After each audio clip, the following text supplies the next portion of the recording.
Line's good. Never on. Close. Hard. Hard, Lisa. Come on, Brent. Line's good. Got real close. The hair high, right? Try and hit 2/3. Have they saved it for her? Yes, they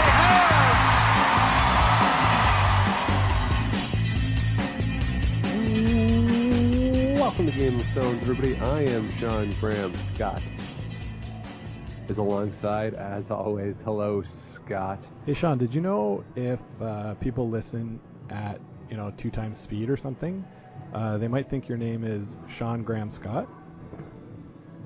It's possible. Yeah. I guess that's true. Good observation. Cool Maybe story, eh? I'll pace myself better. So Scott, of course, is on the media bench there at the Leon Center in Kingston after a very interesting day of curling. Championship pool is underway, and baby, not much got sorted out today, Scott. No, I would say not. Alberta pulled back, Newfoundland pulled back. Wildcard seems to be on a roll, but they lost one today too. So, yeah, tough. Honestly, like a really fun day, and I'm happy that there's that many people still in the hunt there. Yeah. So actually, after the afternoon draw, and they showed the standings. And there was 4 teams at 3 losses. And I thought to myself, I didn't look at the schedule. I thought, wouldn't it be cool if all the 3-loss teams weren't playing each other and they could bring everyone else back? And then I looked at the schedule, and that's exactly what was going on. Exactly what was going on. I thought, oh my God, that's crazy. And 3 of the 4 3-loss teams win. Mm-hmm. Right? If Manitoba had done it, it would have been insane, and we would have had 6 teams at 3 losses going into the final day. But we don't, so we only have 4. But tomorrow's going to be insane. The permutations of who can do what, I think everybody except for Manitoba still has a chance to get into the 1-2 game, which is insane. Yeah, I think you're right. The way things line up, there are some of these teams that are going to play each other, and so people will come down to 4, maybe 5 losses. But, it's going to be another fun day of curling tomorrow. Yeah, so let's start with what just happened there with the evening draw. And the feature game was Newfoundland and Labrador against Ontario. John Epping, 1-3, lost 3, and now is 1-3 again. These guys, very streaky so far this week, but a really good performance for them against Brad Gushue. They get the force early, get a 3, get a steal, and really seemed, Scott, like they were in control of this game all the way through. Yeah, when they popped that 3, I was looking at the house thinking, I don't know why he's trying this, is it necessary? I thought it might have been there for 4, but is this something that you need to do right now? It's only the second end. And I guess having, a chance to score multiple points against Brad Gushue the way they're playing, you kind of had to take it. Yeah. And he made it. So, yeah. Once you get that under your belt, and then you can sort of build on that the rest of the game, play with a little more confidence. It seemed like, John was a lot more confident with himself and with the ice than he has been so far this week. Yeah, and it seemed like just from the visual of it, yesterday you could tell there was a lot of frost. It seemed a little cleaner today, at least on TV. What were you seeing in person? Yeah, definitely clean, pretty good paths. Like nowhere was getting really sticky. I didn't hear any of the players complain about it. I asked Colin Hodgson just now about how the ice is holding up this week, and all the players seem really thrilled with the ice conditions. It was a nice, clear, cold day here in Kingston, so that helps as well. Yeah, it definitely helps the ice makers too, and even people, if they come into the building, they're not wet, right? As they would have been yesterday with the rain. So definitely helps out the ice makers. So a nice win for Ontario and John Epping after a win this afternoon against Manitoba, winning that game 9-5. So 2 games today. They really kind of had to win both to stay at 3. And again, that game against Manitoba, they crack a 4 in the 4th end, crack a 3 in the 6th end, steal 2. Just a really solid performance for them all around. The numbers don't quite reflect it as much, or at least John Epping's numbers don't reflect it, but really felt like, they cracked that 4 and they were in control the rest of the way. Yeah, absolutely. They, they played as well as they have to against one of the best teams in the world. So we'll see if they can carry that into tomorrow. They got a tough day, like all of these days are, in the championship pool, facing Alberta, and then perhaps a battle for a tiebreaker spot or the last spot in the playoffs against Northern Ontario. Yeah, so let's talk about Northern Ontario. They had to win both their games. They were, of course, 1-3 early in the week. They come out. They beat Wildcard this afternoon 6-4, and a game that I don't know, Scott. Like it just seemed, which is a dangerous word to use, I know, but that Mike McEwen and company couldn't really get any offense going. That a very effective defense by Jacobs and his team. They get the deuce early, and then really put the pressure on Wildcard by not giving them a lot of opportunities to score multiples. Yeah, there was almost no chance for Wildcard to get any multiples in there. Really, the 2 in the first end was, to my opinion, the difference in the game.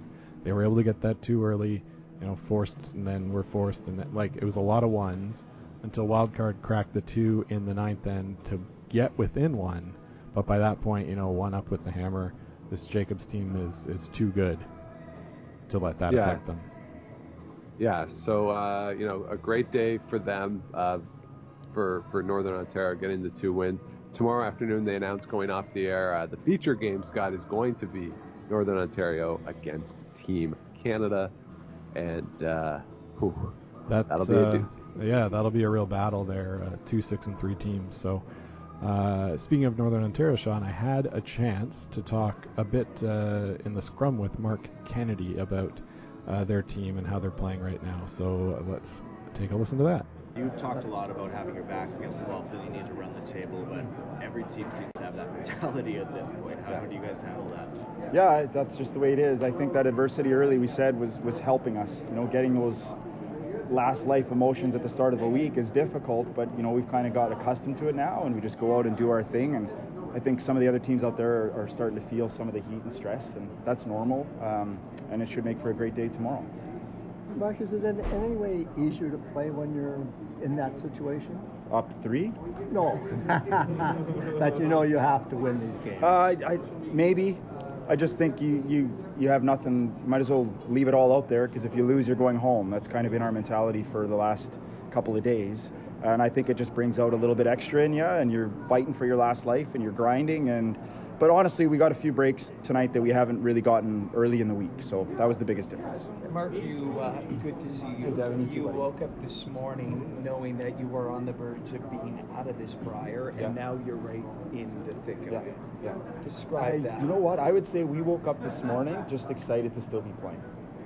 The way this week was going, we were 1-3, so I think our mindset was totally the opposite. We were excited to come out and play and play against the best teams in the world and give ourselves a chance to keep the momentum going. And so we all went on the ice today with a smile on our face, and that was a big difference today. To that point, this is a team that has started well at past Briers that you haven't been a part of, that has failed at this point at the Brier.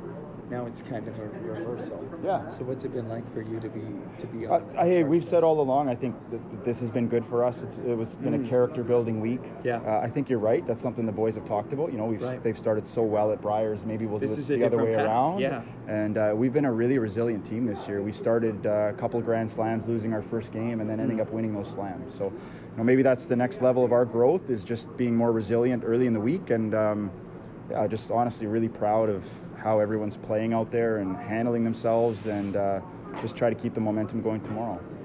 So there's Marc Kennedy. Always great to talk to Marc Kennedy, one of the best talkers, I think, at least with the media out there, and always has a great perspective, level-headed, but certainly they're going to be really happy. He's going to be happy with the 2-0 day for Northern Ontario. Yeah, for sure. Yeah, they're playing really well and playing in a position that they're not used to, being backs against the wall kind of people.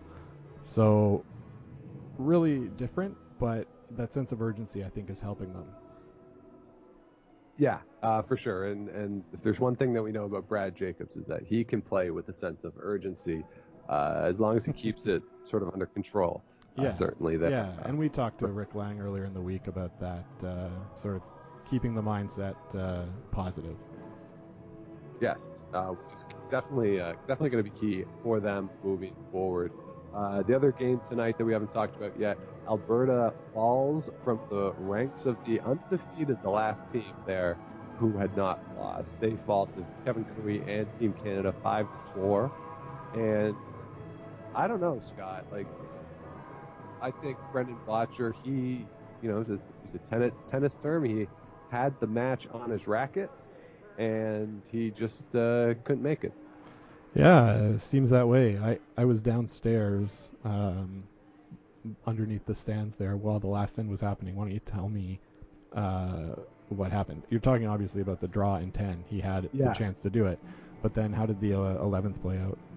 Well, they got to the 11th about halfway through.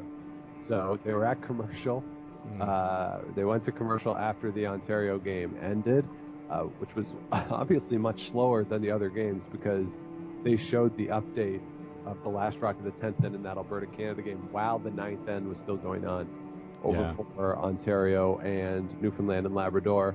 So by the time they got back from commercial, it was about halfway over, and it was wide open. Yeah. So missed the first half of that end. Okay, yeah, fair enough. Sounds about right. Cooey had the draw for the win. Was that how it played out? A wide open hit. So Botcher tried to play on his last play at high, forcing Kevin to draw. Just came too deep and it was in the 4-foot, had a pretty easy hit that Kevin Cooey's not going to miss. So I was pretty confused during this game. I kept confusing who had hammer, who was doing what, but it was pretty well played for the most part. I mean, except for that last miss by Brendan Botcher. They played the 10th end sort of the way they wanted to. Right. And yeah, he just couldn't bring it home. It was the same shot that he had just thrown. So pretty tough with like you said, the game on the racket. Yeah. For them not to come through. That said, all the other teams that had one loss lost. So they're still alone in first place at 8-1. Yes. So they, but to guarantee themselves, actually not really. They're fine. They can lose one tomorrow. They split against Ontario wildcard. They'll be in the 1-2 game. They're guaranteed at least a tiebreaker right now. Yeah, but I'm talking into the 1-2, right? I think they can lose one and still be in the 1-2 game because they've beaten the teams at 2 losses. That's right. Yeah, that's right. And and one of the games is against wildcard. So if they beat wildcard tomorrow night, they're fine. Yeah. They'll be fine if they win. So let's talk about Team Wildcard. They get the win over Manitoba today. They lose to Northern Ontario this afternoon, and what I thought was good about that loss for them was we didn't see them sort of revert to the negativity that we've seen in other times when things have gone wrong for this team. So even the loss against Canada earlier in the week, they were leading most of that game, or it was tied most of the game. They got cooeyed at the end, but this game they weren't in control. They were really struggling, but the chatter remained good. The body language seemed really good. So I think that was a good sign to come out, play well, beat Manitoba. They were in control of that game. So just overall, a 1-1 day, nothing wrong with that. But if you're looking at the larger issues that have surrounded this team, I think it's a good sign for them going to Friday. Yeah, absolutely. I had the chance actually to talk to Colin Hodgson after the game, and he spoke a bit about the state of the team, how Mike is doing right now, and how they're doing actually as an entire squad. He thinks they're playing sort of the best they've ever played. Let's take a listen to that. How about it, eh? Let's do it. So you won the Battle of Manitoba again out there. Yeah, that was That was a good rebound from before. They're obviously a great team, and they were significantly better than us in the provincial final, so we knew we had to play. We knew we had to play really well, and we were motivated very highly to win that game. So it's really important. This was obviously something we circled as soon as we made the championship round. We needed to play well against these guys because, to have any chance to continue on. And Mike said you guys have been playing the best you've ever played together. Does it seem that way to you this week? Yeah, absolutely. Yeah, we found a different mode. It's calmer, it's more relaxed, everything's just been easier. Pretty much everything's been easier. We're working significantly better as a team. Each guy's taking some turns. Each guy on the team's been taking turns being the calm one who's like leading, the other guys. And that's important for us because I think over the last couple of years we've had so much frustration. It's easy for us to revert back to, just thinking about why aren't things working right now. And instead it's, let's focus on all the good things that are happening. How do you kind of just flip that switch though and make sure somebody's calming everybody else down? I wish I knew the answer to that. I don't think there's a switch to be flipped. I think it's being prepared for the game and being prepared to help each other win. I think that's what we've been doing this week, and giving up on our own, personal feelings about how we're playing or what we're doing. Is just letting that go and enjoying the time out there. It's just something we haven't had before, I think, and it's what we thought this team was going to be when we put it together 2 years ago. And does it almost feel like a little bit of the pressure's alleviated because you are the wild card here? That must be kind of fun. Compared to Brandon and last year being the Manitoba team at home, absolutely. It's not even the same event. It's completely different. Not being from a province or having specific fans for you is also something. People don't necessarily come to the Brier to be the wild card fans, so it's... the pressure's gone. People everywhere have just been fantastic. It's really cool seeing signs though. In Team Wildcard is a weird looking sign at a Brier. I've never seen that before. It's pretty exciting.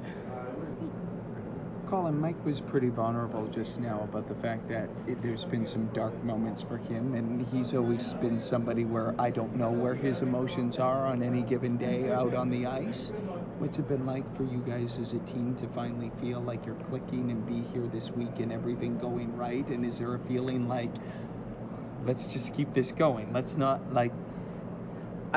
there's no urgency to, I think it's just easy. And getting through the wild card, that was the nervous game, I think, for him. I've never seen Mike have a shake in his hand on an important shot or a draw to the button. And I saw that in that game. So I think he's in a better place than I've ever seen him when we've played together. I can't speak for their other team because they've had some incredible runs. But our personalities on our team, I think, are completely different than Team McEwen 1.0. So it's just been nice that we've been able to have more open and honest conversations, and not only about curling. I think just before this game we went out for lunch and talked about life, and we didn't talk about curling, we talked about everything else, and we did that before the last game that we played incredible, the Canada game. We had a similar thing. We went out for a nice breakfast and had some good honest chats, and like maybe focusing on the curling's been a problem for us. We've been trying way too hard, whereas we're just letting things happen now. Too cliche to say you're playing free. You're playing freer than you've ever played. Well, it's true, absolutely. I haven't been nervous this week. This is a weird thing for me. Normally I'm nervous at this thing. You're more nervous about making the uniforms? Significantly more nervous about making the uniforms. That's a stress. You can't show up at the event and not have the other team wearing their uniforms. That's been it's a problem for me. Oh my gosh, like if they don't fit, you feel responsible? I am responsible. You are responsible. Wow. Thanks. Thank you very much. Thanks. How's it like sweeping for Mike McEwen when he's throwing 97%, 100%? Like, does it make it that much easier for you guys to judge, knowing that he's on? Well, yes, it is. He's the most consistent when he's feeling it. When he gets in his own little Mike mode, he's more consistent than anyone I've ever played with. And that's not to take away from anyone else. It's just extremely easy to read, so it makes my job easy. And that's where he's at right now. I haven't seen this from him. I've seen it against us, and that's been absolutely it's been horrible when that's against you. Yeah. So I'm happy I'm on this side of the coin for how he's feeling and throwing right now. Right on, and fair to say that the ice is performing really well, so it's easier for you guys to say this path is doing this, or... Yeah, Greg Owasco and the whole crew, they're doing an incredible job. John Wall, the ice has been fantastic this week, and it's really good ice for us. It's the right type of ice for our team to succeed. We've been practicing a certain way leading into the Brier, leading into provincials. Provincial ice didn't necessarily work for us there. We struggled with it, and we didn't make the right adjustments, but we haven't needed to make adjustments here. It's just been exactly what we've been practicing. What you're expecting. And what we've been expecting. Right on. And then last, relating to the uniforms there, these sleeves, you got a wild card sleeve on. Where do we get these sleeves? Can we get them on the website, or? I don't know if the sleeves are on, but anyone can actually go onto our website or go to our website and email us. Any product you see, you can probably get from us if you directly contact. We honestly don't have the resources to even get some of the products online at certain times in quick enough method, because every piece is custom made. So it's not like if you order a sleeve, we have a stockpile of them. We have to make it for you in your size. But I really want to push sleeves and get them on other provinces. Manitoba has some wicked ones. I think they're my favorite. Yeah, they look pretty good. Last thing then, does Mike get his jacket custom made? Because it looks like he's got a little narrower sleeves, the way he wears it. No, I don't think so. He must just have thick wrists. Just the way he goes, eh? He's got a big upper body. Right on. Thanks a lot, eh? Awesome. Thanks, man. Cheers. There's Colin Hodgson, very optimistic. They've had a very good day for Team Wildcard as they look forward to Friday in a good position to get certainly into the playoffs and even into that 1-2 game. So let's move over to Team Saskatchewan, Scott. Tough day for the team from Regina, falling to Alberta and Northern Ontario. Came in with only one loss. Now they're at the ranks of those with 3. What were you seeing from them today? A lot of just misses today. They were being put in tough spots. A lot of chances to do stuff, and they were just sort of the wrong side of the inch. Matt Dunstone in the game this afternoon in the 7th end had sort of a run-back double. I think he would have been able to get 2 or 3 and put it right in between the 2 rocks he was trying to hit with his run-back stone. So led to a big steal of 2 there, and that was the turning point of that game. This evening, it was just a game that was dominated by Jacobs. They had an early deuce again, and they were just sort of able to ride it. The big 4 spot in the 6th end when Dunstone was unable to get the second rock out on his double attempt in that end, and led to a free draw for 4 for Jacobs. And then as soon as that happens, you're pretty toast against Team Northern Ontario. So I did see a little bit of throwing the broom, a little bit of body language sort of negative, and that's not something we've seen this whole week from Team Saskatchewan. It's been very positive, and that was a very concerning sign in watching that game this afternoon. Yeah.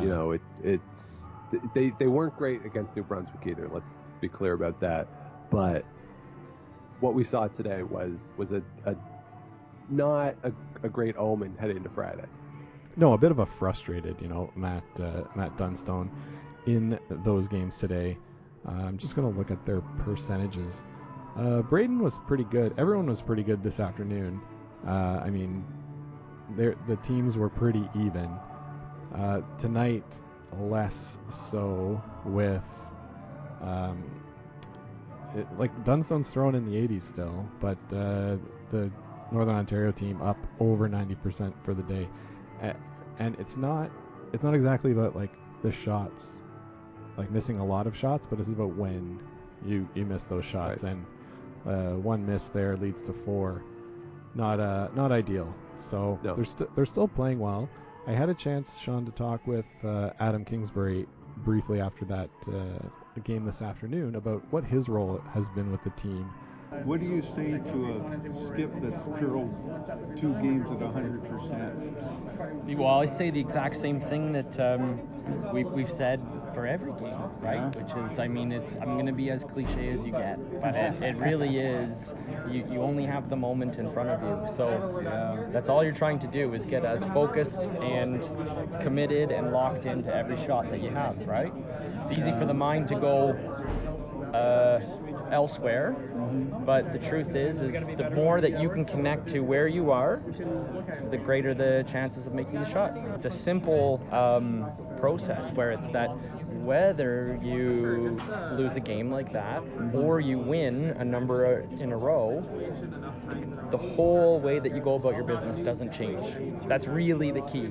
So the emotion that they feel when they miss shots, it's not about not feeling that, right? They're gonna feel whatever they feel, but are they letting that influence the subsequent shot? So, and if they're not, well then it's all good. How'd you get hooked up with him this year? Well, I've known Matt for a couple of years, right? And been speaking with him all summer, and they asked me to come on board for provincials, and well, here we are. Okay, thanks a lot. No problem. And real quick, your relationship with Matt especially, I noticed you're always talking in between ends. Yeah. And is that just about keeping them grounded, like you were speaking? Just talking about, how what we're gonna eat after supper, or what we're gonna eat after the game, and what team he's gonna pick in NHL. Keeping it light. Yeah. I mean, there's not much to say really. Honestly, I think he knows exactly what he's doing, and it's not about keeping him calm. It's not about doing anything other than keeping him locked in to the shot and the moment that's in front of you. That's it. Right on. Yeah. I'll let you get to it then. Thanks, Scotty. See you. Cheers, buddy. See you soon. So there's Adam Kingsbury with his comments. He's obviously there for the mental side of the game, and hopefully he can get them back together overnight here Thursday. Yeah, a bit of a jokester, that Adam Kingsbury. So, he likes to keep things loose. Yes. So if we take an overall here, Scott, I don't know. I think if you're looking at it, it's going to be very tough for Manitoba to get something. But they have the opportunity against Saskatchewan in Canada to bring two teams to them. Yep. Right? It's not impossible. No, it's not even. It's like if Canada beats Northern Ontario, Manitoba wins their two games. That's three teams, and then they just need Ontario to lose one of their games, which isn't impossible. They play Alberta tomorrow afternoon. Like, if it breaks right for Manitoba, we could have a huge cluster at 4 in the going into the ninth draw. And for as much fun as that'll be for us, pray for Vic. Yeah. I mean, happens the exact opposite way. I feel like Vic's head is going to explode, but I also feel like mine might explode, Sean. I'm pretty good at math. I'm usually good at keeping track of all of this stuff, but oh man, I got no idea what's going to happen should things implode a bit tomorrow. Yeah, it's going to be something else. Wildcard and Newfoundland play each other in the afternoon, so one of those teams will drop to 3. Northern Ontario or Canada, one of them will drop to 4. Mm-hmm. And then, Manitoba could bring Saskatchewan back. Alberta, Ontario is the other game. So, Alberta could do a lot of people a favor by beating Ontario there, including Vic. It makes the math a lot easier there if Ontario gets pushed back.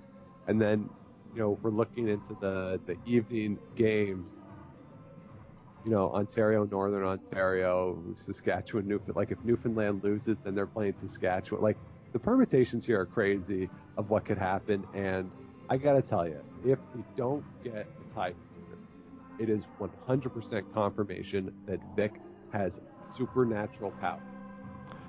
I think you're right. All signs are pointing towards at least one tiebreaker here, right? Yeah.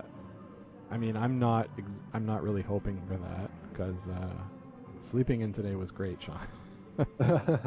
Yes. But I'll be here. It is a nice feature. I'll be here if needed. So. Yeah. So the question I think, Scott, is as we look at where we sit right now, the only team that has something guaranteed is, as you said, Alberta, guaranteed at the very least a tiebreak.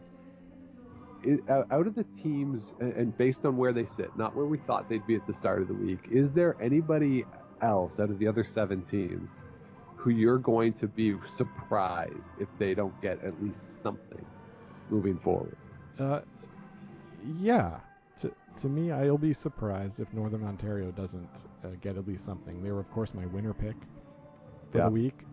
They had a tough stretch there of games. And I mean, they lost games where they played really well, like the game against Newfoundland Labrador, right? So they're playing well. I anticipate them to keep going one game at a time a bit. I talked to Marc Kennedy today. Did we already do that interview?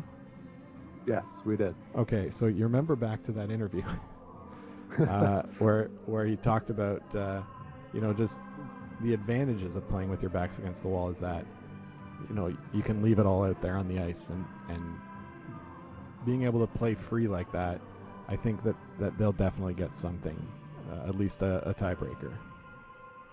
Yeah, I think that's fair. I would also say I'd be surprised if Brad Gushue doesn't get something, especially what we saw out of Saskatchewan today. He gets Saskatchewan tomorrow night, so if the moment gets to Team Saskatchewan, it could be tomorrow night. So if they're playing tight tomorrow night, that could benefit Brad Gushue, who will not be playing tight tomorrow night. And then Kevin Cooey. I mean,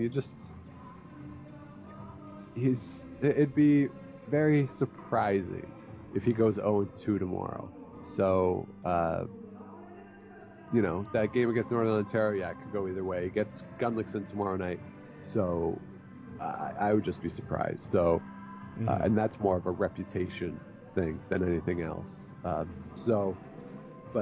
we're gonna lose good teams, man. We're gonna lose good teams. Yeah, it's like people have been saying all week, and I have to agree.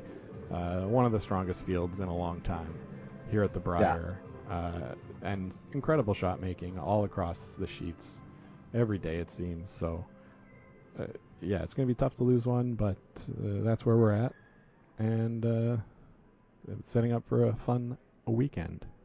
Yes, for sure. But before we get there, we get a fun Friday, and 2 more draws out there in Kingston, and hopefully we'll have some sort of semblance of a playoff picture tomorrow night when we join you again for the final day of the championship pool. So, Scott, go get some sleep, buddy. Thanks, man. I'll try to get the show up as quickly as possible. I hope you feel better. And I think I'm on the upswing here. I'm gonna try and go to work tomorrow. All right, Sean. Don't be a hero. But, do what you got to do. Yeah. And, I think if you're on the mend, that's great. Maybe you can come down and join me for some time here on Saturday. Yeah, we'll see what we can swing. So certainly join us for the rest of the weekend by subscribing to the show on Apple, Google, wherever it is you get your shows. If you have not yet, of course, Spotify. We're there at Spotify too. Give us the likes, ratings, all that good stuff. And follow along as Scott is social mediaing it up at Game of Stones Pod on Twitter and Instagram. And of course, you can email the show, gameofstonespodcast@gmail.com. You can follow the personal social media of Scott and I. Scott's at Scott Likes TV, and I'm at Dr. Shawnee Beaver. So we'll be with you tomorrow night. Enjoy the final day of round robin from the 2020 Tim Hortons Brier. It should be a doozy. And we'll talk to you after tomorrow night's drop. But until then, keep your brooms on the ice and don't dump that intern. Make the final.